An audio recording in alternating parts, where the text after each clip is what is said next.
an Albuquerque woman was attacked. This is a horrible, horrible, ironic story, in her home, and the family's U.S. citizenship papers were torn up when a man incorrectly believed she was a Muslim. According to Albuquerque's KRQE, the woman and her family are Catholic, and they're Catholic Iraqis who fled that country 6 years ago to escape religious persecution. They told the news station that they never expected this would happen in their new adopted homeland. So around midday last week, Seham Jaber was home alone when the doorbell rang. So she wasn't out on the street, she wasn't even in public, she was in her own home. She went to go answer the door, she figured it was her husband. Then a man wearing a mask and gloves punched her in the face and all over the body, shouted anti-Muslim slurs, and all sorts of horrible things. The attacker demanded to know where the family kept its money and gold. He then ransacked the house, taking money and jewelry. When he found the family's U.S. citizenship papers in the back room, he destroyed them in front of her.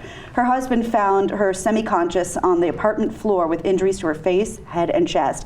This a-hole is still at large, but just in case you're in the area, he's tall, white, medium build, blue eyes, and the day of the attack, he wore a black mask and a yellow shirt and blue jeans. These bigots, when they get it wrong, I wonder if they go home and reflect on how stupid they are.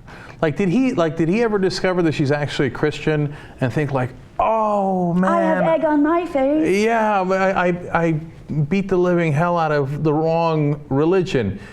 And does he then think like, oh, I wish I could then persecute the right religion? Yeah, absolutely. Right. Sure. And he's so stupid. Where's your money and gold? That's like going up to an Irish person and say, where are your purple horseshoes and your yellow stuff? Like, those are Lucky Charms. What are you talking about? That's Where's the end of the rainbow? Thank you. Okay, so now, and of course, the tragic irony that she left Iraq to avoid this. To avoid religious persecution Yeah. because she's Christian.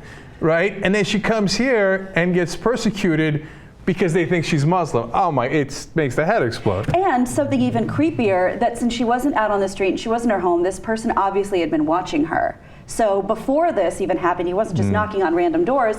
He saw that this woman who looked different than he did was, somebody he wanted to attack. Yeah, that's the really scary part. And look, this happens all the time with these idiot bigots, right? So there was the guy who attacked a Sikh temple thinking they were Muslims. Right. Okay.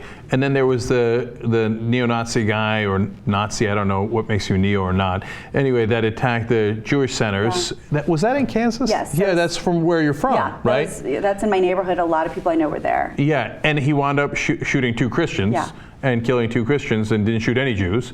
And it's like, God, they're so profoundly stupid, and they prove it in everything that they do.